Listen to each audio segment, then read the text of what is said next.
Spray করার চাইতে এইটাতে হলো খরচ কম এবং এইটাতে পোকাগুলো একদম এসে এই যে আটকায় একদম মারা যায়। এই যে আসসালামু আলাইকুম। আপনারা এটা যেটা দেখতেছেন সেটা হচ্ছে এই যে উপরে লেখা আছে ভেজিটেবল স্টিকি ট্রাপ, বা এটা হচ্ছে হলুদ ফাঁদ বলে। এইটা আমার এই যে উপরে যে হলো এই যে ধুন্দল আর নিচে যে আমি এই যে টমেটো চাষ করেছি তার উপরে আজকে এরকম 5টা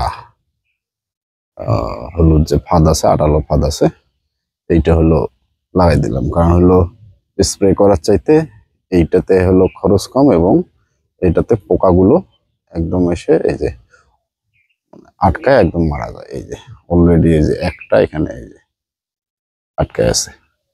আর স্প্রে করলে হয় কি, এই পোকাগুলো মারা যায় না, কিন্তু এগুলো দূরে চলে যায় সাময়িক সময়ের জন্য। এইটা তবে এর আগে আমি এই হলুদ ফাঁদ ব্যবহার করেছিলাম, সেটার হলো 2 দিকে হলো এরকম আঠালো ছিল, এটার আবার একদিকে আঠালো। এটা হলো এই যে স্পাহানি কোম্পানির, এটা একদিকে আঠালো। আর একটা যেটা ব্যবহার করছিলাম আমি সেটা 2 দিকে আঠালো, এটা ব্যবহার করি নাই। আজকে প্রথম আমি এখানে আজকে লাগাই দিলাম। এরকম আরো আছে, আপনাদের যদি দেখাই যে এগুলো হচ্ছে সব ধুন্দল। এই যে সবগুলো ধুন্দল কত সুন্দর করে এই যে ধুন্দল গুলো ধরছে। এই যে ধুন্দল, এই যে সামনে ধুন্দল আছে, এগুলো আগামীকালকে হারভেস্ট করা হবে।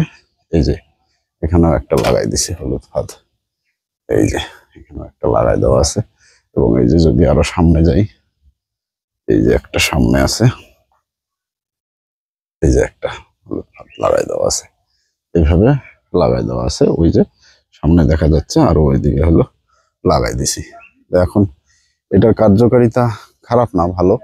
আমি তো দেখাইলাম, সামনে দেখলেন যে হলো দেওয়ার সাথে সাথেই একটা পোকা অলরেডি, যেটা হলো মানে এই ধুন্দল, ঝিঙ্গা, লাউ, কুমড়া জাতীয় ফসলের মেইন যেটা শত্রু পোকা, হ্যাঁ, সেটাই হচ্ছে হলো মাছি পোকা, যেটা হলো আসিয়া হলো এই ধুন্দলে বা যেখানে হোক একটা এই যে ফুটা করে দিয়ে চলে যায়।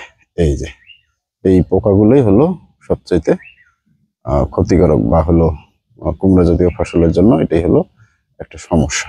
তো এই ফাঁদ ব্যবহার করার পরে আহ মোটামুটি কিছুটা হলেও এখানে এই জাতীয় পোকার উপদ্রব কম হবে বলে আশা করা যায়। এখন দেখা যাক কি হয়, এর পরবর্তী আপডেট আপনাদের সঙ্গে আমি শেয়ার করব। ধন্যবাদ সকলকে, ভালো থাকবেন। আসসালামু আলাইকুম।